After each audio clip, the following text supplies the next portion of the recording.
Hello बच्चों, कैसे हैं आप सब? अच्छे से हैं? +1 में अच्छा लग रहा है? उम्मीद करता हूं अच्छा ही लगेगा और आगे तो आपको बहुत अच्छा लगेगा जब हम इसके न्यूमेरिकल क्वेश्चंस करेंगे। अभी तो हम थ्योरेटिकल पार्ट कर रहे हैं। जब इसके क्वेश्चंस करेंगे तो बड़ा आनंद आएगा आपको, लेकिन हम उसके लिए एक अभी बेस बना रहे हैं। तो चलिए आगे चलते हैं। मैं hero Singh Rawat, lecturer in commerce, आप सभी को ये चीज़ें क्लियर कर रहा हूँ, अकाउंटेंसी की प्रिंसिपल्स वगैरह। तो हमारा आज का जो टॉपिक है, हमने पहले कंसेप्ट्स कर लिए। कंसेप्ट्स के बाद अब हम कर रहे हैं अकाउंटिंग कन्वेंशंस, लेखांकन परंपराएं या परिपाटियां या प्रथाएं कह लो इसको। जैसे किसी समाज में कोई परंपरा होती है, कोई विवाह शादी की परंपरा है ना, तो वो परंपराएं पुराने समय से चली आती है और आगे भी लोग उसे अडॉप्ट करते रहते हैं। लेकिन ऐसा हार्ड एंड फास्ट नहीं है कि करा जाता है।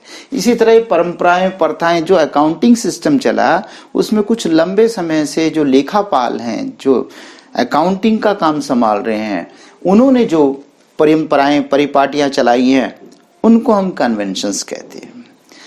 ये क्या होता है कि आपस में लेखापालों की सहमति हो जाती है कि जी ये परंपरा तो हमें अपनानी ही चाहिए।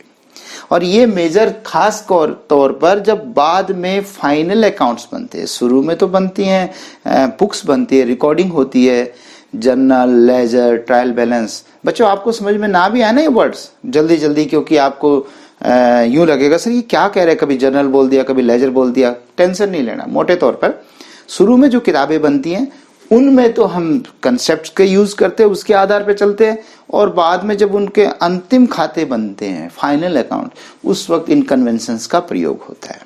चले, कन्वेंशंस क्या होती है? कन्वेंशन अकाउंटिंग करने, मैंने प्रथाएं बता दी आपको कि प्रथाएं पुराने समाज से चली आ रही होती है, पुराने समय से चली आ रही थी, और जो सही होती है उनको हम अपलोड कर लेते हैं। उसमें पहली कन्वेंशन है कन्वेंशन ऑफ फुल डिस्क्लोजर, पूर्ण प्रकटीकरण की परिपाटी। पूर्ण प्रकटीकरण, हाँ, डिस्क्लोज करना, बता देना, प्रकट कर देना। और फुल डिस्क्लोज करना, फुल डिस्क्लोजर हो गया पूर्ण प्रकटीकरण। यह सिद्धांत कहता है कि क्योंकि खाते जो बनाए जाते हैं उसको बहुत सारे पक्षकार देखते हैं, अपने अपने एंगल से देखते हैं। जैसे एक एंगल की बात बताऊं, एक फिल्म देखिए, कुछ लोग एक साथ फिल्म देखते हैं, ओके? तो फिल्म में पर्दे पर सीन एक ही तो चलता है सबके लिए। अगर एक गाना चल रहा है तो ये थोड़ा कि मेरे लिए चल रहा है और उसके लिए नहीं चल रहा है, सबके लिए सेम चलता है ना। और बाद में वो फिल्म खत्म हो जाए, सबसे उनका पूछिए कि फिल्म कैसी लगी, तो कोई कहता है जी अच्छी थी, कोई कहता है बेकार थी, कोई कहता है जी सीन बड़ी अच्छी थी, सीनरी बहुत अच्छी थी, कोई कहता है उसका ड्रेस बहुत अच्छा था। ये क्या अर्थ है? जिसको जैसा अच्छा लगता है वो उसी तरह से देख पाता है ना। अब किसी को मान लीजिए, खासकर बच्चों को डिशुम डिशुम पसंद होती थी, तो अगर फिल्म के अंदर वो डिशुम डिशुम का वो सीन ना आए तो उसे कोई फिल्म ही अच्छी नहीं लगती। ये मैं अपनी भी बता रहा, जब मैं बहुत छोटा था तो तब जब तक फिल्म में एंड में डिशुम डिशुम ना हो जाए तो आनंद नहीं आता था। और अब जैसे बड़े हो गए तो अब वो डिशुम डिशुम तो देखना ही नहीं चाहते, वो तो ये लगता है फालतू की बातें। तो इसी तरह से बच्चे, फुल डिस्क्लोजर का मतलब है कि जो भी बात है वो पूरी की पूरी स्पष्ट की जाए। क्यों की जाए? क्योंकि एक कंपनी या एक संस्था के खातों को बहुत सारे लोग देखते हैं। मालिक तो देखता ही है, क्योंकि मालिक का तो सारा कुछ लगा हुआ है, लेकिन जिसने उधार दे रखा है, क्रेडिटर है, वो भी तो देखता है कि ये संस्था सुरक्षित है कि नहीं है। इसी तरह गवर्नमेंट भी तो देखती है ना, कर्मचारी भी तो देखते हैं, इनकम टैक्स डिपार्टमेंट भी तो देखता है। तो ऐसे करके बहुत सारे पग, और जिसने इन्वेस्ट करना हो या कर रखा है, पैसा लगा रखा है, वो भी तो देखता है। तो इस तरीके से फुल डिस्क्लोजर माने कि कोई भी संस्था अगर कोई चीज छुपाने लायक नहीं है तो उसे ना छुपाए, वो प्रकट करे, जिससे किसी के हित प्रभावित होते हो। तो देखिए इसमें क्या है, फॉर एग्जाम्पल, ये इजी का मतलब होता है ई फुल स्टॉप जी फुल स्टॉप, मतलब फॉर एग्जाम्पल। इसको बोलते कैसे हैं, फॉर एग्जाम्पल। तो इजी नहीं बोलूंगा, इजी, फॉर एग्जाम्पल बोलूंगा, लिखेंगे इजी। फॉर एग्जाम्पल, उदाहरण के लिए कंटिंजेंट लायबिलिटी, संभावित दायित्व। अब होता क्या बच्चे, एक ऐसा दायित्व जो अभी नहीं है, जो मेरी जिम्मेवारी नहीं है, पर निकट भविष्य में हो सकती है। और वो मैं कहूं जी जब मेरा दायित्व नहीं है तो मैं क्यों किसी को बताऊं कि मेरा दायित्व है, नहीं बताता।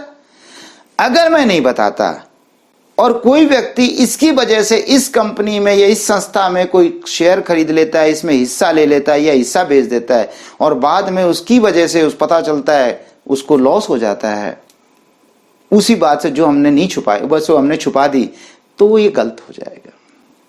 तो कहने का मतलब क्या था, जैसे मान लिए किसी ने हमारे ऊपर 1 करोड़ का मुकदमा ठोक दिया, ठीक है, 1 करोड़ का मुकदमा ठोक दिया गया। तो ऐसे में क्या होता है कि वैसे तो ठोक दिया तो ये थोड़ा कि मेरी जिम्मेवारी बन गई, लेकिन फुल डिस्क्लोजर कहता है कि आपको दिखाना पड़ेगा कि जी आपकी संस्था के खिलाफ किसी ने 1 करोड़ का मुकदमा डाल रखा है। मैं कहूंगा जब फैसला ही नहीं हुआ, 8-5 साल में 7 साल में जब होगा तब दिखा देंगे, और क्या पता मैं जीत ही जाऊं, ये भी तो हो सकता है उसने झूठा मुकदमा कर दिया हो और मैं जीत गया। तो वो कहता है वो बात की बात है, आपको दिखाना पड़ेगा। तो यहां पे फुल डिस्क्लोजर यही कहता है। कंपनियों में तो बकायदा कंपनी एक्ट ने बहुत अच्छे प्रावधान करके हैं कि जो चीज बैलेंस शीट में ना दिखाई जा सके उसको नीचे दिखाओ, टिप्पणी के तौर पे नोट करके दिखाओ कि नोट हमारे खिलाफ मुकदमा है। इस तरीके की कोई भी बात जो है कि वो सारी बतानी जरूरी है। कोई रिस्क है वो बताना पड़ता है कि इस संस्था को ये रिस्क हो सकता है, ऐसी स्थिति आ जाए तो। इसी में बेटा change in stock valuation method. Stock थोड़ा थोड़ा याद आया, स्टॉक जो माल बचा हुआ रह जाता है वर्ष के अंत में, जो बिना बिका माल है वो बच गया, उसको क्या कहते हैं, स्टॉक। अगर स्टॉक में आपने वैल्यूएट करने का तरीका बदल दिया, वैल्यूएट क्या था, उसका मूल्यांकन करने का, मूल्यांकन करने, बेटा इसके स्टॉक के भी कई मूल्यांकन के तरीके होते हैं। एक फर्स्ट इन फर्स्ट आउट होता है, लास्ट इन फर्स्ट आउट होता है, इस तरीके से कई होते हैं। ये आपको ज्यादा टेंशन की जरूरत नहीं है। मतलब ये होता है कि जो माल मेरे पास बचा हुआ है, देखिए हो सकता है मेरे पास कुछ माल पहले का पड़ा हो, कुछ आखिरी का पड़ा हो, तो वो किस रेट पे रखें। तो कई बार ना कोई मेथड, जो मेथड यूज करते हैं, ठीक है हमारी संस्था मान लीजिए ए मेथड यूज करती थी और अब वो बी मेथड यूज करने लग जाए, बदल दे, तो इससे स्टॉक के रेट में फर्क पड़ जाएगा। तो यहां पर आपको नीचे लिखना पड़ेगा कि we are changing from this method to this method. तो ये आपका स्टॉक वैल्यूएशन मेथड का चेंज कर। डेप्रिसिएशन मेथड, डेप्रिसिएशन में भी कई मेथड्स हैं, प्लस उनमें भी आपको हम 2 मेथड सिखाएंगे, हालांकि 7-8 मेथड दिखाए गए हैं। तो वो मेथड्स क्या होते हैं, डेप्रिशिएट होता है बेटे जो संपत्ति होती है जो आपने परमानेंट बिजनेस को चलाने के लिए खरीदी हैं, उसमें से ज्यादातर चीजें घिसती है जमीन को छोड़ के। लैंड नहीं घिसती, इसको हम मानते हैं ये नहीं घिसती। बाकी लैंड पे बिल्डिंग बना वो भी घिसेगी, मशीन खरीदो वो भी घिसेगी, और अगर आप प्लांट खरीदे वो तो घिसेगा ही घिसेगा। तो इस तरीके से वो चीजें घिसती हैं। और मैंने बताया कई तरीके हैं डेप्रिशिएट करने के। अब एक चीज कितनी घिसी ये भी तो दिक्कत है ना बताना। भाई मेरी गाड़ी है, 1 साल बाद कितनी घिसी, अब कोई कुछ कहेगा कोई कुछ कहेगा, कौन सा बिल्कुल नाप के बताया जा सकता है कि इतनी घिसी है ना। तो इसलिए डेप्रिसिएशन का अगर मेथड में चेंज किया जाए तो वो भी आपको बताना पड़ेगा। फुल ये पूर्ण प्रकटीकरण में आता है। जैसे प्रोविजन फॉर डाउटफुल डेट्स, अब कोई डाउटफुल डेट्स है उसमें भी अगर आप चेंज कर रहे हैं मेथड्स में तो वो सारी चीजें बतानी है। ये डाउटफुल डेट्स होता है बेटे जब पैसा आपका उधार है, मतलब आपने लेना है लोगों से, ठीक है, और आपको लगता है कि कुछ डूब जाएगा, तो उसके लिए हम पहले से प्रोविजन फॉर डाउटफुल डेट्स कर लेते हैं, कुछ अंदाजा लगा के कर लेते हैं भाई इतना डूब सकता है। तो ये कई बार चेंज भी कर देते हैं मेथड्स को। तो ऐसी कंडीशन में आपको फुल डिस्क्लोजर उतारना पड़ेगा। लेकिन एक बात नोट करने की है, don't explain the secrets of A business. ऊपर तो कह रहे हैं पूर्ण प्रकटीकरण करो, सब कुछ बताओ, जो किसी के हित को नुकसान पहुंचाता है। कभी कभी किसी जब जलेबी खाने का मन करे तो क्या कहते हैं, ओहो जलेबी तो मैंने फलानी जगह की खाई थी, वहां सबसे बेस्ट जलेबी थी। या शहर में केवल उस दुकानदार की जलेबी अच्छी है, गोलगप्पे उसके अच्छे हैं, भटूरे उसके अच्छे हैं, व्हाट्सएवर। क्यों भाई, और उनके क्यों अच्छे? हमने खा के देखे हैं ना, उसके बहुत है, फिर उसके वो क्यों नहीं बना पाता? वो जलेबी जो बनाता है वो सबसे टेस्टी बनाता है, तो वो क्यों नहीं टेस्टी बना पाता? यही तो सीक्रेट है, यही तो सीक्रेट है। और फुल डिस्क्लोजर में कहीं आप अपना सीक्रेट बता दो कि हम जलेबी में ये मिलाते हैं, वो मिलाते हैं, इतना ऐसा करते हैं, इतने घंटे के लिए पहले भिगो के रखते हैं, तो फिर फुल डिस्क्लोजर में तो नुकसान कर लिया, फिर कल से तो दुनिया बना लेगी आपकी जलेबी, आपका बिजनेस तो चौपट। तो कानून कहता है नहीं नहीं, ये नहीं करें हम, जो आपके सीक्रेट से बिजनेस के वो सीक्रेट रखो। ये तो फाइनेंशियल बताए गए थे, आपके फार्मूले वगैरह तरीके, भाई सीधी सी बात है, जो आपका तरीका अगर दूसरों को बता दोगे तो आपके पास क्या बचा? तो ये बात है कि आप अपने डोंट एक्सप्लेन या disclose the secrets of A business. तो अपने बिजनेस के सीक्रेट को डिस्क्लोज मत करो, एक्सप्लेन मत करो, ठीक है। हाँ, अगला है कन्वेंशन ऑफ मटेरियलिटी। ये अभी मेरा एक हुआ कन्वेंशन ऑफ फुल डिस्क्लोजर, अब दूसरा है कन्वेंशन ऑफ मटेरियलिटी, सारता की परिपाटी। ऊपर कहता है फुल डिस्क्लोजर, सारी बातें प्रकट कर दो, सिर्फ बिजनेस के सीक्रेट को छोड़ के। ये कहता है सारी चीजें मत दिखाओ, सारता की परिपाटी। ये क्या मतलब हुआ भाई? देखिए बेटा, अगर आपको सब कुछ मैं सिखाने लग जाऊं अभी से, जितना बुक्स में लिखा हुआ है, और आप बुक्स भी देखोगे तो बहुत कुछ लिखा हुआ, तो कंफ्यूजन ज्यादा बढ़ना शुरू हो जाएगा। नहीं, हालांकि आपको पढ़ना है, आज नहीं तो आखिरी की जब साल खत्म होने वाला तब पढ़ना पड़ेगा, लेकिन एक तो आज पढ़े साल की शुरुआत में, एक साल के अंत में पढ़ा जाए, दोनों में फर्क क्या है? तब तक आपको काफी ज्ञान हो चुका होगा। आप बैलेंस शीट, ट्रेडिंग P&L वगैरह वगैरह, इन सारी चीजों से, ledger, trial balance, cash book वगैरह सब चीजों से आप निकल चुके होंगे, तब आपको ये सारी बातें समझ में आने लग जाएंगी, है कि नहीं बेटा? मानते हो ना? तो यही बात यहां पर है। ये कहता है यदि अगर ज्यादा सारी चीजें दिखाने लग जाओगे, छोटी छोटी बातें दिखाने लग जाओगे, तो बड़ी बातों की इंपॉर्टेंस खत्म हो जाएगी। यस, अब सैलरी है, वेजेस है, छोटे छोटे दिखाओ, ये इसको सैलरी दी, इसको वेजेस दी, यहां पे इतनी सैलरी दी। अरे छोड़ो ना, सीधी सी बात बताओ, सैलरी दे दी, इतनी वेजेस दे दी, इस तरह से बताओ। छोटी छोटी बातों के कुछ ऐसी चीजें होती है बहुत नाम मात्र की होती है, जैसे मान लीजिए आपने कबाड़ी को कुछ थोड़ी बहुत बेच दी, तो उसका अलग से अकाउंट बनाने की जरूरत नहीं है, उसको एक मिसलेनियस अकाउंट कह सकते हैं, विविध खाता, उसमें दिखा सकते हैं। आपको ज्यादा समझ में ना आए तो मैंने कहा ना, अकाउंटिंग टर्म्स अभी दिक्कत आएगी आपको। मोटे तौर पे मतलब यह कि छोटी छोटी सारी चीजें बताने के बजाय मेन बातें बता दो। लेकिन हाँ, ये जरूर है कि ऐसी चीज मत छुपाना जिससे किसी का नुकसान होता हो। तो ये कहता है, यानी एक जगह तो इसका उल्लंघन ही माना जा रहा है। ये कहता है सारा डिस्क्लोज करो, ये कहता है कि सारता की सार ले आओ, मेटीरियलिटी जो जरूरी हो वो खाते में। ये नहीं कह रहा कि बिल्कुल ही छुपा दो, भाई किसी और खाते में डाल दिया छोटी मोटी चीजें। तो ये सारता की परिपाटी है, ठीक है। अब तीसरा है कन्वेंशन ऑफ प्रूडेंस और कंजर्वेटिज्म। कन्वेंशन ऑफ प्रूडेंस और कंजर्वेटिज्म, सतर्कता या रूढ़िवादिता की परिपाटी। ये क्या है? रूढ़िवादी, कंजर्वेटिज्म, रूढ़िवादी। अरे कई लोग ना पुराने ख्यालात के, ये तो रूढ़िवादी इंसान है, ये नए जमाने की क्या बातें जानता है, ठीक है, ऐसा भी बोलते हैं।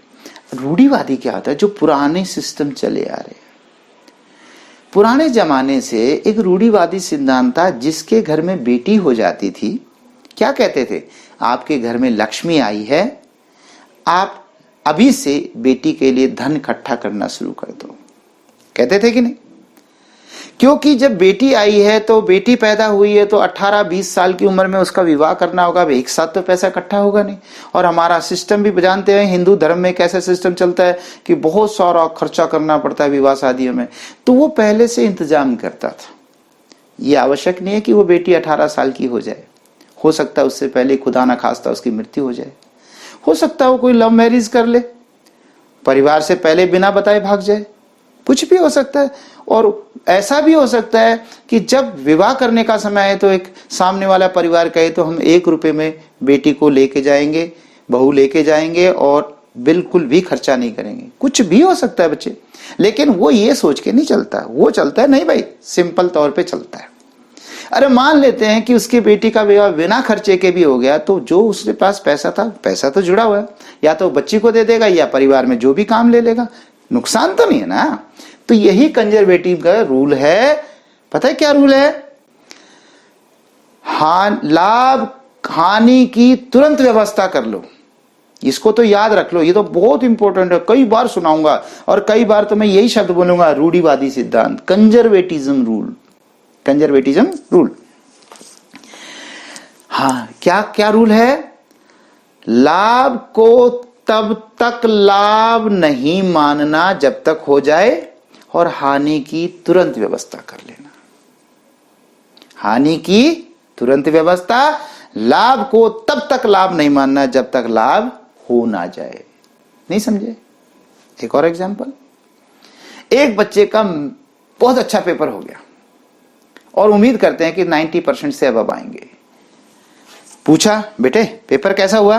कहता सर बहुत बढ़िया गया, जैसी उम्मीद थी वैसा ही पेपर हुआ है। अच्छा, मेरिट? सर उम्मीद तो पूरी की पूरी है, लगभग 99% चांस है मेरिट आने के। बेटे पार्टी हो जाए, जाओ ले आओ समोसे जलेबी।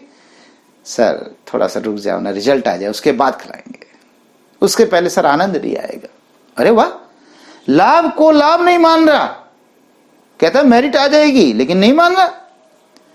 दूसरा बच्चा, क्या हुआ बच्चे? सर मेरा पेपर छीन लिया शुरू के ही 20 मिनट बाद, पेपर पूरा नहीं हुआ सर, बी पूरा कहां, 10 ही नंबर का कर पाया था, इतने में छीन लिया गया। किसी भी कारण से हो सकता है वो छीना गया। अच्छा, अब क्या सर, दोबारा तैयारी करनी पड़ेगी। तो रिजल्ट आने के बाद, नहीं सर रिजल्ट क्या, मुझे पता है मेरे 5 सब्जेक्ट में से एक ही सब्जेक्ट का खराब गया, 4 तो मेरे अच्छे गए हैं, मैं उसकी अभी से तैयारी शुरू कर देता हूं, जब कंपार्टमेंट का एग्जाम आएगा उस वक्त मैं तब तक तैयार पाऊंगा। हानि की तुरंत व्यवस्था। उसको कहें बेटे अभी मत कर, जब रिजल्ट आ जाए उसके बाद शुरू करिए। सर मुझे मेरा रिजल्ट पता है। एक तो वो बच्चा जिसे पता है शायद पास हो जाऊं, शायद रह जाऊं, शायद पास हो, वो की मैं नहीं करा, लेकिन जिसको कंफर्म होता है कि लॉस होगा वो शुरू कर देता है काम, है कि नहीं? This is conservative rule, conservatism rule. रूढ़िवादी सिद्धांत समझ में आ गया? एक बार फिर से रिपीट करें, लाभ को तब तक लाभ नहीं मानना जब तक हो ना जाए, और हानि की तुरंत व्यवस्था करना है। अब देखिए ये रूल पुराना कैसे चला रहा है, पुराना परंपरा चल रही है, और इसको बिजनेस में भी मानते हैं। जैसे for example, closing stock is valued at cost or market price whichever is less. जो लागत होती है, जो स्टॉक होता है, स्टॉक को एक तो बाजार में कीमत चल रही है और एक आपने खरीदा।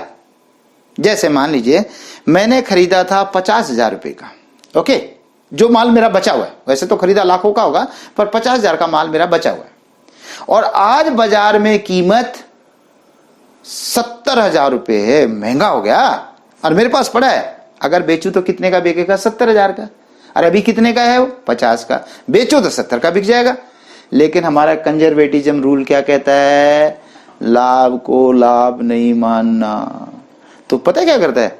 50 ही लिखते हैं स्टॉक। दूसरी तरफ चलें, मेरा माल कितने का था? 50 का, और बाजार में रेट डाउन आ गए, 40,000 का बिक रहा है। मेरा माल मैंने खरीदा 50 का, आज बाजार 40,000 की कीमत लगाता है इसकी, क्या करूं? 50 मानूं? नो, 40। हानि की तुरंत व्यवस्था। तो इसमें होता यही है, closing stock is valued which ever is less, दोनों में से जो कम हो, मार्केट प्राइस और कॉस्ट प्राइस दोनों में से जो कम होता है हमेशा उस पर लिखते हैं। ये तो याद ही कर लो क्लोजिंग स्टॉक को। अब आ गया प्रोविजन फॉर डाउटफुल डेट्स। अब जैसे प्रोविजन फॉर डाउटफुल डेट्स है बेटा, ये भी आपका रूढ़िवादी सिद्धांत पे ही है। कैसे? ये एक वर्ष, इस वर्ष में आपने माल उधार बेचा, उधार माल बेचा, बेचा आपने 10 लाख का, ओके, 10 लाख का माल बेचा, अगले साल पैसे आएंगे क्योंकि उधार बेच रखा है ना, तो थोड़ा टाइम तो लगेगा आने में। अब अगले साल जब पैसे आएंगे, ये मैं अगला इसलिए कह रहा हूं कि हो सकता है उसने आखिरी के 5-7 दिन पहले, 15 दिन पहले माल बेचा हो और खरीदने वाला बोला सर 1-2 महीने तो मुझे भी चाहिए क्योंकि मैं भी आगे बेचूंगा, फिर वहां से 1 महीने बाद पैसे आएंगे तब मैं आपके दूंगा, तो हो गया ना अगला साल ही, है कि नहीं। अगला साल का मतलब 12 महीने नहीं है यहाँ पे मतलब है जो आपका साल खत्म होता है काउंटिंग ईयर उसके बाद, चाहे वो 2 दिन बाद, चाहे 2 महीने बाद, चाहे 6 महीने बाद। तो बेटे क्या हुआ, ये उधार माल बेचा, इसको पैसे, इसके पैसे मिलेंगे आगे, लेकिन क्या 10 लाख से ज्यादा मिल सकते हैं? सर क्या बात करते हो, कौन देगा 10 लाख से ज्यादा? अगर मैंने 10 लाख का उधार बेचा तो कौन भला आदमी मेरे को 11 लाख दे के जाएगा? कोई नहीं देगा। अरे ये मैं 10 लाख एक व्यक्ति नहीं कह रहा, मैं ऐसे 100 आदमी कह रहा हूं जिनको थोड़ा थोड़ा थोड़ा थोड़ा करके, या 1000 आदमी कह रहा हूं जिस किसी को 20,000 का माल, किसी को 5,000 का, किसी को 2,000 का माल बेचा, ऐसे करके कुल मिला के 10 लाख का माल बेच रखे। मैंने कहा क्या 10 लाख से फालतू आ सकते हैं? तो आपने कहा नहीं सर नहीं आ सकते, मतलब ही नहीं होता, कौन बेवकूफ है जो ऐसे फालतू देगा। ओके, मैंने कहा 10 लाख में कम आ सकते हैं? बोला जी मैं तो कहता हूं 100% लगाओ। ऐसा क्यों? क्योंकि आपके जितने ग्राहक हैं, कस्टमर्स हैं, सर कोई तो मर सकता है, कोई तो भाग सकता है, किसी की नीयत में तो खोट आ सकता है, हो सकता है कि नहीं? मान लीजिए एक ने केवल मेरे 500 रुपए देने और वो अचानक उसको शहर छोड़ना पड़ गया हो तो चला जाएगा, नहीं दिया उसने 500। अब 500 के लिए बच्चे, मुझे पता है कि कलकत्ता में बैठा है, मैं 500 रुपए लेने जाऊंगा कलकत्ता? नहीं ना। तो इसलिए ऐसे में नुकसान होता है। तो क्या देखा, ज्यादा तो मतलब ही नहीं, लॉस होगा, पक्का होगा। कितना होगा ये भी नहीं पता, कितना होगा, कौन मरेगा, कौन भागेगा, किसकी नियत खोट पड़ेगा, ये तो नहीं पता। तो हम एक अंदाजा लगाते हैं, यार ऐसा कर लो 10 से 1% मान लो कि 10 से 1% तो डूब ही सकता है। अब कोई 10 कहता है, कोई कहता है सर 15% भी ठीक है, ये तो डिपेंड करता है बिजनेस पे, अलग अलग है ना बेटे। तो बेटे इसका हम प्रोविजन करते हैं, डूबा नहीं है, पहले ही डुबो देते हैं ताकि इस साल का हमारा प्रॉफिट सही आ जाए। देखिए डूबेगा बाद में, हम पहले ही डुबो देते हैं, और बाद में डूब जाएगा तो वो ठीक हो जाएगा। अगर बाई दिए ज्यादा डूब गया तो थोड़ा नुकसान अगले साल को भुगतना पड़ेगा, और बाई दिए उससे कम डूबा तो अपने को बचत हो जाएगी। पर हम करते हैं प्रोविजन। अगला है insurance policy at surrender value. बीमा करवाते हैं, अगर आपको बीमा भी नहीं पता तो भी कोई टेंशन नहीं, आगे समझाएंगे, बाकायदा एक एक पॉइंट को एक्सप्लेन करेंगे। फिलहाल इतना एक्सप्लेन करने का समय नहीं है कि जैसे बीमा करवाते हैं तो बीमा आपने 30 साल का करवा रखा है, हर साल कुछ पैसे देते हो बीमा कंपनी को जिसको कहते हैं प्रीमियम। अब वो प्रीमियम देते हो, मान लीजिए आपने पहले साल 2,000 दिया, अगले साल 2 दिया, अगले साल 2 दिया, 5 साल देते देते देते 10,000 हो गए, तो आपने बीमा कंपनी को कितने दे दिए? 10,000। और बाई द वे आपकी मृत्यु नहीं होती, अगर मृत्यु हो जाए तो जितने का बीमा करवा रखा, अगर आपने 1 लाख का बीमा करवा रखा तो परिवार को 1 लाख मिलेगा। लेकिन अगर मृत्यु नहीं होती और आप कहते सर मेरे तो बस का आगे है नहीं, मेरी नौकरी भी छूट गई और अब मैं कहीं आपके बीमे के पैसे प्रीमियम दे नहीं सकता, आप मेरे पैसे उल्टे दे दो, तो अब तक आपने दिए कितने? 2-2 हजार करके 5 साल में 10,000 बीमा कंपनी को दे दिए। तो बीमा कंपनी इतनी समझदार थोड़ा है कि 10 के 10,000 आपके दे दे। अगर 10 के 10 आपको दे देगी तो बेचारी तो लूट जाएगी। अगर बीमा कंपनी कहती है कॉन्ट्रैक्ट आपने तोड़ा है, हमने नहीं तोड़ा, हम आपको 1 रुपया नहीं देते, मत दे। लेकिन अगर मेरे साथ बुरा हो गया और मेरे रिश्तेदार, मेरे दोस्त किसी ने कहा यार मैं बीमा करवाना चाहता हूं, तो एक कहावत सुनी होगी, दूध का जड़ा क्या छाछ भी फूक फूक के पीता है। एक बार कोई आदमी दूध पी रहा था और जल्दी में उसने मुंह पे लगाया और उसका मुंह जल गया। आइंदा तो लस्सी, छाछ जो होती है वो भी तो सफेद ही होती है ना, वैसे फूक, अरे क्या हो रहा है, ये तो छाछ है, बोले क्या पता गर्म हो। हाँ ऐसे होता है, एक बार हो जाए तो आदमी हमेशा सतर्क हो जाता है। तो बेटा मेरे जैसा आदमी कहेगा बीमा मत करवा लियो, क्योंकि बीमा कंपनी अगर बीमा टूट गया तो 1 रुपया नहीं देती। बिल्कुल मत करवाइए भाई, इससे अच्छा तो अपने रख लियो संभाल के। तो देखिए ना, हम गलत संदेश भी देते हैं। तो बीमा कंपनी बीच का रास्ता अख्तियार करती है, वो कहती है कि चलो पूरा तो नहीं देते, आपको 30% दे देते हैं।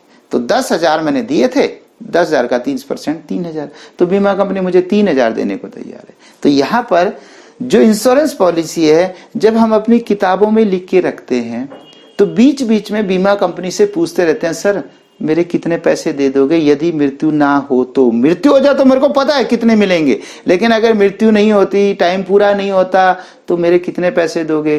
तो बीमा कंपनी कुछ वैल्यू देती है, 30%, 40%, 50%, वो उनका सवाल है। तो बेटा जितना देगी उतना ही हम एसिड्स मानेंगे, बाकी नहीं मानेंगे। तो देखिए आगे ना हानि की तुरंत व्यवस्था कर रहे हैं। आगे है provision for a pending legal shoot.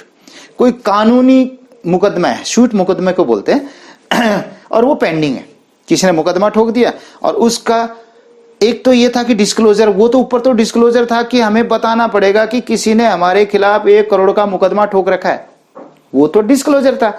और यहां पर पता है क्या है, अगर हमें लगता है यार मुझे लगता है शायद मेरे खिलाफ जा सकती है बात, और पूरी तो नहीं जाएगी क्योंकि कई तो झूठ बोल रहा है, कुछ कुछ सच है कुछ झूठ बोल रहा है, क्योंकि अक्सर लोग मिलावट भी तो ऐसे करते हैं ना, कुछ सच होता है कुछ झूठ होता है, मिक्स कर देते हैं। तो मुझे लगा कि शायद कुछ तो झूठ, मतलब कुछ तो सच है, तो शायद कुछ तो देना पड़े। तो उसके लिए हम जो इकट्ठा करना शुरू कर देते हैं अभी से, हानि की तुरंत व्यवस्था, उसको प्रोविजन फॉर लीगल सूट कहते हैं। ठीक है, तो ये थे आपके परंपराएं। ओके, अब आगे मैं आपको थोड़ा सा वो बता देता हूं कि कन्वेंशन और कंसेप्ट्स में अंतर क्या होता है। ठीक है, चलिए। तो बच्चों अब मैं आपको करा रहा हूं difference between concept and conventions. हमने कंसेप्ट पढ़ी, अब कन्वेंशन पढ़ी, अब दोनों में अंतर क्या है, अवधारणाएं और परिपाटियों में अंतर। देखो बेटा, अवधारणाएं जो होती हैं वो हमें अकाउंट्स बनाने के लिए बेस देती है। देखिए पहला क्या है, लीगल पोजीशन, ये अंतर का आधार। बेटे जब कभी आपसे कोई अंतर पूछा जाए तो ये परफॉर्मा इस तरह की ही टेबल बनाना, सबसे पहले अंतर का आधार लिखना और तब उनके बीच में अंतर। कुछ बच्चे ना ऐसा ना करके वो नहीं मानते और वो एक पैराग्राफ की तौर पे कर देते, एक बार ऊपर लिख देते हैं कंसेप्ट के बारे में, फिर नीचे कन्वेंशन लिख देते हैं, उसके अच्छे मार्क्स नहीं मिलते बच्चे। अगर मैं कहूं कि 4 नंबर का क्वेश्चन है तो उसमें आपके काफी नंबर कट सकते हैं, इसमें लगभग पूरे भी आ सकते हैं यदि आपके ये बेस और डिफरेंस सही है और उसके बीच में सही है। और कई बार तो एक जैसे जल्दी पढ़ा जाता है तो इसको पढ़ लिया, उसके आधार पर हम दूसरे को मान लेते हैं कि शायद इसका ये उल्टा होगा, तो कई बार ऐसा भी हो जाता है। तो यही पैटर्न सेट है, याद रखें हर बच्चा यही पैटर्न अडॉप्ट करेगा, चाहे वो इकोनॉमिक्स में पूछा जाए, इसमें पूछा, कहीं भी अंतर पूछा जाए, अंतर का इस तरीके से शो कीजिए। चलिए, तो पॉइंट है लीगल पोजीशन, कानूनी स्थिति क्या है। कंसेप्ट्स को कानून द्वारा स्वीकृत है, कानून द्वारा स्वीकृत है, जबकि ये सामान्य सहमति पर आधारित है। आपस की जो सहमति बनी है, रूढ़िवादिता का सिद्धांत, फुल डिस्क्लोजर का सिद्धांत, वो कानून के द्वारा नहीं, आपसी सहमति से बना हुआ है। तो ये असामान्य सहमति पर दिशा निर्देश है, ये guidelines. Recording versus financial statement, किसको रिकॉर्ड करते समय यूज करते हैं, किसको फाइनेंशियल स्टेटमेंट बनाते समय। प्रारंभिक पुस्तकों और खाते बनाने का आधार प्रदान करता है कंसेप्ट। इसी के आधार पे तो हम खाते बनाना सीखते हैं, कैसे मुझे लिखना है, रिकॉर्डिंग करना है शुरू में, फिर उनको खातों में कैसे डालना है, ये सब कुछ उसमें होता है।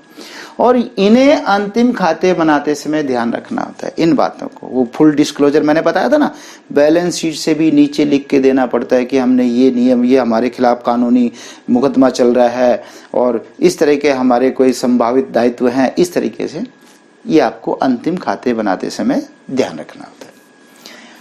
सिग्निफिकेंस, महत्व, कौन सा ज्यादा इंपॉर्टेंट है। वैसे तो दोनों ही है, तभी तो दोनों पढ़ाए जा रहे हैं, लेकिन अगर मैं कहूं तो इससे ज्यादा ये इंपॉर्टेंट है क्योंकि ये बेस देता है। खाते बनाने के लिए निश्चित आधार प्रदान करने के कारण अधिक महत्व है, या इनका कह देते हैं, इनका खाते बनाने के, इनका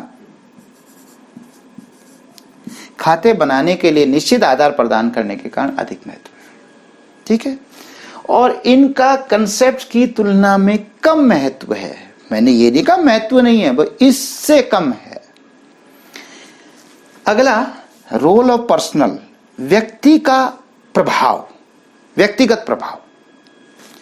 देखिए बेटा क्या होता है, ये क्योंकि इसके लिए एक सेट ऑफ रूल देता है कि आपको ऐसे करना है, इस तरीके से करना है, तो जब कह दिया इस तरीके से करना है तो मेरी मर्जी तो चलेगी ही नहीं चलेगी, तो यहां पर व्यक्तिगत प्रभाव नहीं पड़ता। तुम खाते बनाओ, मैं बनाऊं, वो बनाए, सबको एक ही तरीके से बनाना, एक ही पैटर्न पे बनाना। वो बात अलग है किसी को आता ही ना हो तो अलग बात है, अदरवाइज आता हो तो सबको ऐसे ही डेबिट क्रेडिट जो रूल्स है वो करनी है। ये कहता है व्यक्तिगत प्रभाव पड़ता है। हाँ, ये व्यक्तिगत प्रभाव का मतलब पक्षपात भी। व्यक्तिगत प्रभाव का मतलब होता है कि जो व्यक्ति कर रहा है उसका दृष्टिकोण क्या है। जैसे कहते हैं ना, एक गिलास है और इसमें पानी इतना भरा हुआ है, अब आपको क्या दिखाई दे रहा है? एक बच्चा कहता है सर आधा गिलास पानी भरा है, ओके। दूसरे से पूछा, कहता जी आधा गिलास खाली है। मैंने पूरी क्लास में पूछा बताओ कितने बच्चे कह रहे हैं आधा गिलास खाली है? कुछ बच्चों ने कहा जी मुझे दिख रहा है आधा खाली है। किसी ने कहा सर मुझे दिख रहा है आधा गिलास भरा है। सही तो दोनों है, गलत कौन है? कोई भी नहीं। लेकिन एक अप्रोच है, जो कहता आधा गिलास भरा है उसकी सोच देखिए, उसको भरी हुई चीज नजर आ रही है। जो कहता खाली है उसकी सोच देखिए, उसको खाली नजर आ रहा है। इसी को पॉजिटिव नेगेटिव सोच कहते हैं, ठीक है ना। ये आपका यहां पर ये आ गया। तो इसकी कंसेप्ट मैंने जो बताया कि व्यक्तिगत प्रभाव की पक्षपात का प्रभाव पड़ता है, क्योंकि यहां पर ना कई छूट होती है, तो उनको वो जो व्यक्ति होता है वो किस तरीके से लेता है, किस तरीके से यूज करता है, वो सारी बातें व्यक्तिगत प्रभाव पड़ता है, उसका असर पड़ता है। यूनिफॉर्म अडॉप्शन, एक रूपता के तौर पे एक रूप इसको अडॉप्ट करना, अडॉप्ट माने ग्रहण करना, एक रूप ग्रहणता। तो ये जो है एक रूप ग्रहणता, यानी इसको तो सारी संस्थाएं मानती हैं, सबके सब इसके हिसाब से करते हैं। चाहे कोई कपड़ा उद्योग हो या कोई और उद्योग हो, किसी तरह का भी वो सब करेंगे, लेकिन इसको सभी संस्थाएं इसे लागू करने में समानता नहीं रखती, उनमें डिफरेंस आ जाता है। नहीं सर आप क्या कहते हो, बेड डेट्स इतना थोड़ा होता है। जैसे मैं बेड डेट्स की प्रोविजन फॉर बेड डेट्स बता रहा था ना, कि डूबने से पहले ही कुछ हम सोच लेते कि शायद डूब ना जाए। बेटे एक जगह तो 50% भी डूबता है। आप कहो सर ऐसा क्या बिजनेस है? मैंने सुना हुआ है कि जो जैसे अंगूर हैं, अब सीजन में अंगूर क्या होता है कि अंगूर की आपने लाइफ देखी होगी, एक दिन से ज्यादा नहीं चलता। किसान बेचारा अपनी फसल तैयार करके आड़ती के पास लाया, ब्रोकर के पास जो होता है वहां पे, कि उसके पास लाया, आड़ती के पास, जो सब्जी मंडी में होता है, जानते हो क्या आड़ती, जो माल को, किसान का माल आम लोगों को बेचता है, या वहां पे जो रेडी वाले थे उनको बेचता है। तो होता क्या है कि किसान का माल आ गया, आड़ती की जिम्मेवारी उसका माल बिकवाना। अब पहले तो आड़ती कोशिश करता है केवल उन रेडी वालों को माल बेचता है जो नगद खरीदते हैं, जो उधार लेता है उसको कहता है ना भाई आपको नहीं दूंगा। लेकिन जब नगद वाले चले गए और अब वो माल यहीं पड़ा है, अब ये तो कहेगा नहीं किसान को आड़ती कि भाई साहब, किसान को कहेगा कि आपका माल बिक नहीं रहा, आप उल्टा ले जा रहे। किसान कहेगा मैं करूंगा क्या इसका, बेच इसको भाई। अब आड़ती की जिम्मेवारी है बेचने की, तो पता क्या करता है, जो उधार खरीदने के लिए तैयार, आ जा भाई ले जा यार, क्योंकि अगर यहीं पड़ा रहा तो खराब हो जाएगा। कम से कम अगले दिन आप सब्जी मंडी में आओगे, यानी वो जो रेडी वाला आएगा उससे मांग तो सकता है, क्योंकि कुछ रेडी वाले ऐसे भी हो सकते हैं जिनकी मजबूरी होती है या नियत होती है, कुछ भी कह लीजिए, वो नहीं देते होंगे पैसे। तो ऐसे में आड़ती बीच में फंस जाता है, तो उसकी मजबूरी हो जाती है उन्हें बेचने की, और उसमें वो 50% लॉस मान के चलते हैं। कई बार वो ऐसे चालाकी चल देते हैं कि जैसे नगद में तो सस्ता बेच देते हैं, उधार ज्यादा महंगा भी बेच देते हैं, कई तरीके होते हैं। लेकिन मैं आपको जो समझाना चाहता हूँ ये है कि सभी संस्थाएं लागू नहीं करती, सेम पैटर्न पे नहीं चलती। कोई 50% बैड डेट प्रोविजन मान रहा है डाउटफुल डेट्स का, और कोई कहता है जी 10% ही बहुत ज्यादा होता है। तो यही तो बात है कि फर्क है इसका, ठीक है। तो अब ये आपको मैंने कंसेप्ट और कन्वेंशन भी करवा दी। यहां पर हमारा ये टॉपिक कंप्लीट होता है अकाउंटिंग प्रिंसिपल्स का। ओके, बाय बाय, अगले लेक्चर में फिर मिलेंगे।